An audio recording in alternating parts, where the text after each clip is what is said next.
CPR का full form है cardio pulmonary resuscitation. Cardio means heart, दिल, पल्मोनरी मीन्स लंग्स, और रिससिटेशन मतलब होता है कि उनको फिर से चालू रखना।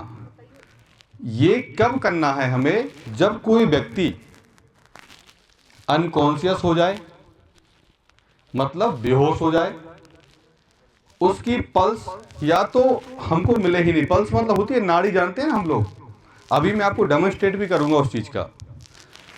उसकी नाड़ी मिले ही ना, या फिर बहुत कम मिले, जैसे हम बोलते हैं फीबल पल्स, ठीक है। और दूसरी उसकी ब्रीदिंग, सांस। देखिए नॉर्मल आदमी जो है वो 12 से लेके 18 पर मिनट की दर से सांस लेता है। और सांस कैसी है? अनैच्छिक क्रिया है, इनवॉलंटरी है, अपने आप चलती है, हमें सोचना नहीं होता सांस लेने के लिए, ठीक है। तो हमने देखा कि कोई व्यक्ति सडन फॉल हो गया, गिर गया। जैसे आपको मैं उदाहरण दूं यहाँ पर, जो समझाने वाली बात एक है, आपने देखा होगा स्कूल में अक्सर बच्चे खड़े खड़े गिर जाते हैं। प्रार्थना हुई और कोई लड़की है, लड़का है, वो सडन फॉल हो जाएगा। ये कंडीशन बेहोशी की नहीं है। इसमें अब हम उसे लिटाएंगे, थोड़ा सा पानी का छींटा देंगे तो वो बच्चा आंख खोल देगा। इसे बोलते हैं मूर्छा। ये क्या है? मूर्छा। इसका इंग्लिश टर्म है सिनकपी। ये अनकॉन्शियस नहीं है, ठीक है। अनकॉन्शियस व्यक्ति आपको रिस्पॉन्स नहीं करेगा, बिल्कुल भी नहीं। तो सीपीआर का पहला नियम है कि कॉन्शियस व्यक्ति को नहीं देना है, मतलब जो व्यक्ति होश में है उसे नहीं देना है। तो मैं आज की इस सेशन की दोनों चीजें बताऊंगा, किसे देना है, किसे नहीं देना है। और नहीं देना है तो उसके पीछे लॉजिक क्या है। अगर एक लाइफ सेविंग प्रोसीजर है, जिंदगी बचती है इससे, और फिर भी हम मना कर रहे हैं कि किसी कंडीशन में इसको नहीं देना है, तो कुछ लॉजिक होगा, ठीक है ना। तो पहले मैं आपको थ्योरेटिकली समझा रहा हूं, फिर हम एक सब्जेक्ट को लेंगे और उस पर डेमोन्स्ट्रेट करेंगे, ठीक है। तो सबसे पहले इसको कि हमने देख लिया कि करना किस पे है, पहले उसकी परिभाषा देख ली क्या है ये कार्डियो पल्मोनरी रिससिटेशन। क्यों करना है? करना इसलिए है क्योंकि हमारे जो वाइटल्स हैं, वाइटल्स मतलब जैविक अंग जिनसे हमारी बॉडी जिंदा रहती है, जैसे कि हमारा ब्रेन, हमारा हार्ट, लंग्स, ये क्या है? वाइटल ऑर्गन है। और भी हैं तमाम, लेकिन ये मुख्यतः ऐसे हैं कि इनमें अगर ऑक्सीजन पहुंचना बंद हो गई, यहाँ पर अगर ऑक्सीजन नहीं पहुंची, ब्रेन अगर एक बार डेड हो गया तो कुछ नहीं हो सकता, फिर आप ब्रेन को अलाइव नहीं कर सकते। तो उद्देश्य हमारा ये है कि ब्रेन है, हार्ट है, इन तक ऑक्सीजन सप्लाई होती रहे। तो बेसिकली हम क्या करते हैं सीपीआर में, हम हार्ट को कंप्रेस करते हैं। देखिए एक अंतर समझिए, इससे हार्ट को हम चालू नहीं कर रहे हैं। हार्ट में 4 चैम्बर होते हैं, ये तो पता है आपको। हमारा जो दिल है, हृदय है, उसमें 4 चैम्बर है। और हृदय हमारा क्या है? पंपिंग मशीन है, बॉडी का क्या है? पंप है। ये पंप करता है जिससे पूरी बॉडी में ब्लड सर्कुलेट होता है। तो हम हार्ट को पंप कर रहे हैं, मतलब ऊपर से दबा रहे हैं, जिससे उसमें भरा हुआ ब्लड सर्कुलेट हो जाए। और कहाँ तक हो जाए? कम से कम ब्रेन तक हो जाए। देखिए हार्ट यहाँ है, ब्रेन यहाँ है। अगर मैं एक मोटा मोटा गणित लगाऊं तो लगभग 1 फीट की दूरी पे है, ठीक है, यानी कि नियर बाई डिस्टेंस पे ही ब्रेन है। जैसे हार्ट को पुश करेंगे तो जो ब्लड है वो ब्रेन तक जाएगा, और उसके बाद में अगेन पुश करेंगे तो वो एक तरह से हमने उसे आर्टिफिशियल तरीके से पिचकाना और फुलाना शुरू कर दिया, ठीक है। तो ये इसका मेन मोटिव है कि जो वाइटल ऑर्गन है उन तक ऑक्सीजनेशन होता रहे, वो डेड नहीं हो पाए, क्योंकि जिंदा रहने के लिए ऑक्सीजन चाहिए, ठीक है ना भाई। यहाँ पीछे ओ भाई साहब, एक बार अगर हमारा ब्रेन डेड हो गया तो यकीन मानिए ना तो कोई मशीन है ना कोई टेक्निक है।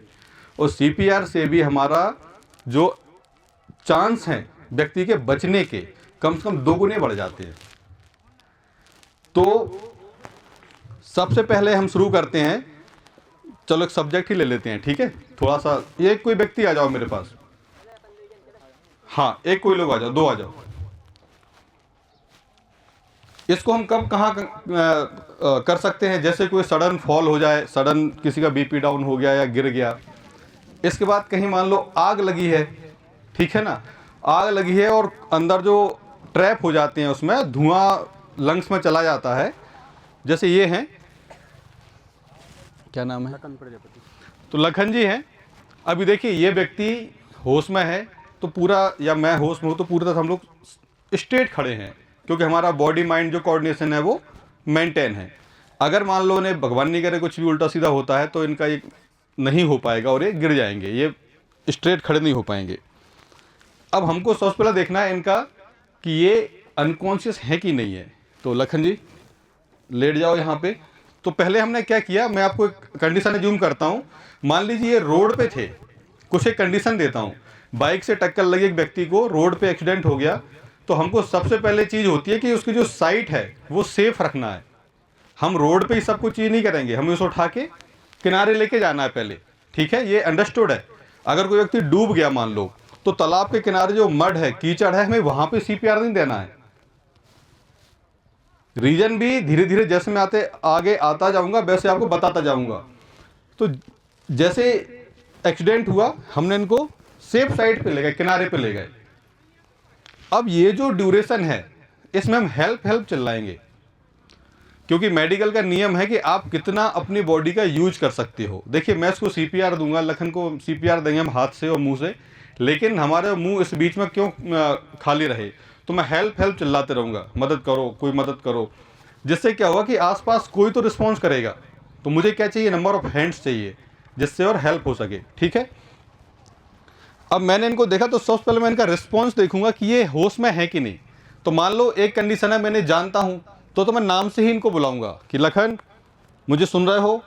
अगर मैं नहीं जानता तो ओ भैया, ओ भाई साहब, जो भी आप उच्चारण करें इनके लिए, ओ भैया सुन रहे हो, मुझे सुन सकते हो। मान लो अगर ये रिस्पॉन्स नहीं करते, ठीक है, तो हम ये मान के चलते हैं कि ये बेहोश हैं। अब हम सबसे पहले इनकी ब्रीदिंग चेक करेंगे। ब्रीदिंग हमें कैसे चेक करना है, यहाँ से हवा आ रही कि नहीं आ रही, ठीक है ना। अब उसका तरीका ये है कि या तो आपके देखिए हर किसी को यहाँ रोए होते हैं, रोए अगर हम ऐसे हाथ लगाएंगे तो बिल्कुल हल्की सी हवा की मूवमेंट भी हमारे रोए को मूव कराएगी, बाल उड़ेंगे यहाँ से, ठीक है। ये हमने देख लिया। अब हमें देखना है पल्स। ब्रीदिंग देख ली हमने, चल रही कैसी है, ठीक है या कम है, आपकी जो हवा की गति है उससे अंदाज़ा लग जाएगा। अब हमने देखा इनका पल्स। तो पल्स नॉर्मली हम कहाँ देखते हैं, यहाँ पे हाथ पे देखते हैं। इस केस में कहाँ देखेंगे हम, कैरोटिड पल्स देखेंगे, यहाँ गले पे। देखिए ये जो सामने दिखता है ना, ये होता है स्वर यंत्र, ठीक है, लैरिंग्स है, ये स्वर यंत्र है। मेल में थोड़ा प्रोमिनेंट रहता है, आराम से दिखता है, फीमेल में थोड़ा सा फ्लैट रहता है। लेकिन अगर हम टच करेंगे तो हमको ये टच होगा। अब हम इससे, अच्छा हर कोई जरा यहाँ हाथ रखो, अपने हाथ रख के हम जैसे जैसे डाउनवर्ड लाएंगे मतलब नीचे की तरफ, तो आपको पहली जो खांच मिलेगी यहाँ, बस इसी में आप हल्का सा प्रेस करिए, आपको अपनी पल्स मिल जाएगी। मिल गई। ऐसे ही मुझको यहाँ देखना है। मैंने यहाँ रखा और ये मुझे इनकी पल्स फील हो गई, ठीक है। इससे हमने ये डिसाइड किया कि इस व्यक्ति की पल्स पहली बात तो है कि नहीं है, और अगर है तो सफिशिएंट है, क्योंकि आपके हाथ का प्रेशर बता देगा। देखिए होता क्या है, हर चीज़ के लिए यंत्र नहीं लगते, कई जगह अनुमान लगते हैं। ये हम जैसे हमारी उंगली है कि इसके ब्रेन तक ऑक्सीजन सफिशिएंट पहुंच रहा है, तो हमें ये जो प्रक्रिया है इसको नहीं देना है फिर, क्योंकि अगर हमने दिया तो पहली बात तो हमने डिफॉर्म कर दिया, तो एक ब्लेम भी आएगा। देखिए हेल्थ का बड़ा नुकसान है, जब तक कोई बच रहा है तब तक सब कुछ सही रहता है। अगर कुछ मान लो जैसे बोलते ना गलत इंजेक्शन लग गया, इंजेक्शन का रिएक्शन आ गया, समझ रहे मेरी बात को, ऐसे ही इसमें भी रहता है सीपीआर में, कि अगर इसको डिफॉर्म हो गया और अगर ये होश में था और इसको ऑक्सीजन की ज़रूरत थी, तो 5 क्वेश्चन आप पे पुट हो जाएंगे कि जब नीड ही नहीं थी तो सीपीआर दे क्यों रहे थे। तो होश में हुए व्यक्ति को सीपीआर नहीं देना है। अब बेहोश वाले की बात करते हैं। हमने देख लिया कि ये व्यक्ति बेहोश है। अच्छा ये अभी इतना ड्यूरेशन लग गया मान लो 5 मिनट, जबकि ये चीज़ मैं आपको बता रहा हूँ मुश्किल से 30 सेकेंड की। आपको लाना है, ब्रीदिंग देखना है, पल्स देखना है और सीपीआर शुरू कर देना है। इतने में तो नहीं आपका सब्जेक्ट निपट जाएगा, सीपीआर का कोई रोल ही नहीं है। सीपीआर आप जितने जल्दी शुरू करो उतने जल्दी अच्छा। ये तो बताने के पर्पज से इतना टाइम ले रहे हैं अपन, अदरवाइज आपको मुश्किल से 30 सेकंड में पूरा डिसाइड करना है। ये सिर्फ ये देखना है कि व्यक्ति होश में कि नहीं है। अगर बेहोश है तो सीपीआर शुरू, ठीक है ना। सीपीआर कैसे करना है, ये अपने इनको सेफ साइड पे लिटा लिया।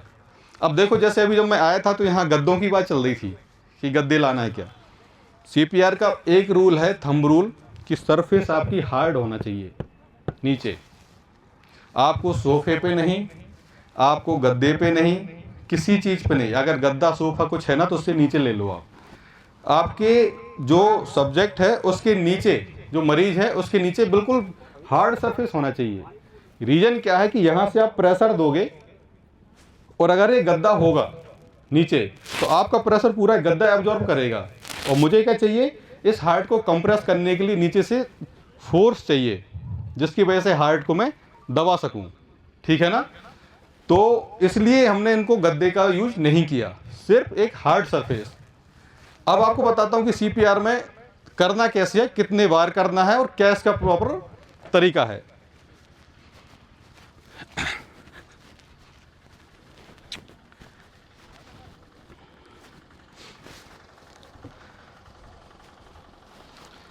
तो देखिए, सबसे पहले इनको हम जितना हो सकता है उतना हम एक्सपोज कर लेंगे। एक्सपोज करने का हमारा उद्देश्य है कि अगर कोई इंजरी है तो हमको वो दिख जाए। और उससे एक और हुआ कि मान लो जैसे इनको बेल्ट लगा है, इनको ये जैकेट है, ठीक है, तो ये हमने खोल दी तो हमारी बॉडी को कहीं रेस्ट्रिक्शन नहीं मिलेगा। तो अब हमारा जो भी, जैसे ये भैया साथ में आ गए हमारे, तो यहाँ पर हम लोग 2 लोग हो गए अब, ठीक है। इसको सिंगल आदमी भी कर सकता है, ट्रेंड भी कर सकता है और अनट्रेंड भी कर सकता है। अनट्रेंड का भी जो मिनिमम क्राइटेरिया है वो बताऊंगा मैं। तो इसमें क्या है, अपन को पहले तो घुटनों के बल बैठ जाएं। हमने इनका पल्स चेक कर लिया, ब्रीदिंग चेक कर लिया। अब हमें इनका एयरवे पेटेंट करना है। देखिए एयरवे क्या है, हमारा नाक से लेकर पूरा यहाँ तक का हवा का रास्ता, ठीक है। तो हल्का सा गर्दन को हम रुको ऐसे पीछे को उठा देंगे हल्का सा, ठीक है। हमने देख लिया एयरवे पेटेंट है। अगर हमने मुंह खोल कर देखा कि इसमें कोई सलाइवा है तो हम उसको साइड से निकाल सकते हैं, नहीं तो हमने ऐसे करके एयरवे देख लिया कि एयरवे इनका पेटेंट हो गया। अब हमको इनका सीपीआर शुरू करने के लिए, ये पकड़ दोगे, ये जो बीच वाली हड्डी है इसे हम बोलते हैं स्टर्नम, छाती वाली हड्डी बीच वाली।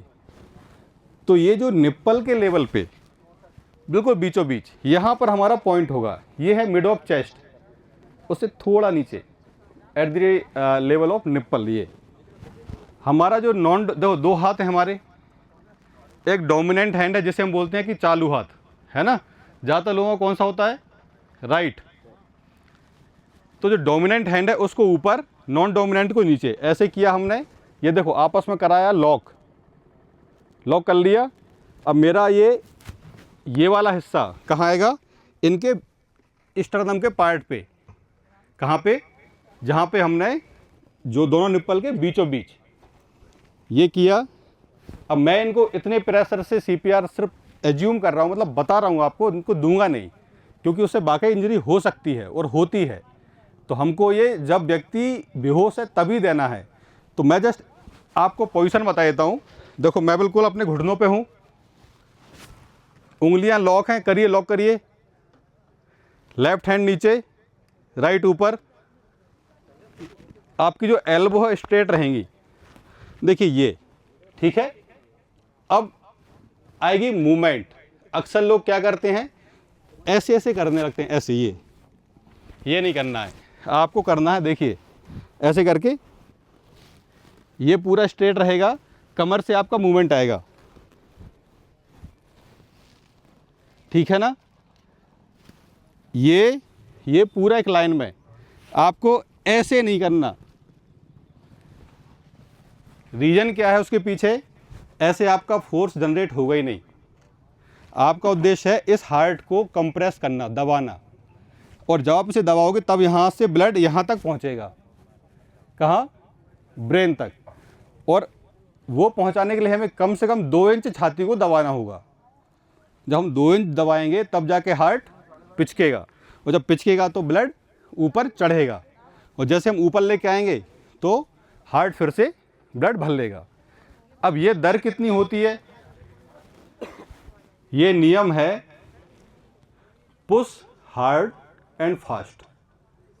हार्ड मतलब है झटके से नीचे दबाना है, फास्ट यानी 1 मिनट में कम से कम आपको 100 से 120 बार, यानी कि 1 सेकेंड में कम से कम 2 बार। और इतनी एनर्जी टेकिंग प्रोसेस है ये कि आप 5 मिनट के अंदर में एग्जॉस्ट हो जाएंगे। अब हमको क्या करना है, साथ साथ में हमने जैसे इनको पुश करना शुरू किया, हमें इनका ऑक्सीजन स्ट्रीम देखना है, इसको सांस आ रहा है कि नहीं आ रहा। तो 30 कंप्रेशन के बाद इनको हमको माउथ टू माउथ सांस देनी है। वो कैसे देंगे? देखो, हेड को थोड़ा ऊपर उठाएंगे ऐसे, और चिन को थोड़ा सा मुंह खोलो, ऐसे खोलो, मुंह खोल के, और अपनी मुंह से हवा भरी, फिर इनको हवा देना है। जैसे मैंने अपने अंदर हवा भर के फिर इनको हवा दे दी। अगर इन केस माउथ टू माउथ में दिक्कत हो, जैसे कि आरटीए का केस है, रोड ट्रैफिक एक्सीडेंट का केस है, तो हो सकता है कि फेशियल इंजरी में इनका मुंह पूरा ब्लड से भरा हो, ठीक है। उस कंडीशन में हमें माउथ टू माउथ नहीं देना है। उस कंडीशन में बताऊंगा क्या करना है। तो उस कंडीशन में सिर्फ कंप्रेशन ही सफिशिएंट है हमको। जब मान लो कोई अनट्रेंड पर्सन है और वो मुंह से सांस नहीं दे पा रहा, तो हम सिर्फ कंप्रेशन पे ही मरीज को बचा सकते हैं, ठीक है। जब इनको फेशियल इंजरी है या मान लो ड्रंक है, ये इनको बहुत ज़्यादा एल्कोहल है, सलाइवेशन हो रहा है, तो हम इनको लेफ्ट लेटरल में उस तरफ करवट लो। ये पोजीशन सबसे सेफ पोजीशन है। मान लो इनका पल्स ठीक है, सेमी कॉन्शियस है, तो हम इनको लेफ्ट लेटरल में लिटा देंगे। लेफ्ट लेटरल मतलब बायां हाथ नीचे, तो इनका जो भी सलाइवेशन या ब्लड जो भी है माउथ के अंदर वो बाहर जाता रहेगा। तो हमारा जो सीपीआर का टेक्निक है उसमें सीधे रहेंगे, उसमें कभी ऐसे नहीं होंगे। लेकिन ये तरीका बता रहा हूँ जब इनको माउथ में बहुत सारा लिक्विड हो, सीक्रेशन हो, ठीक है।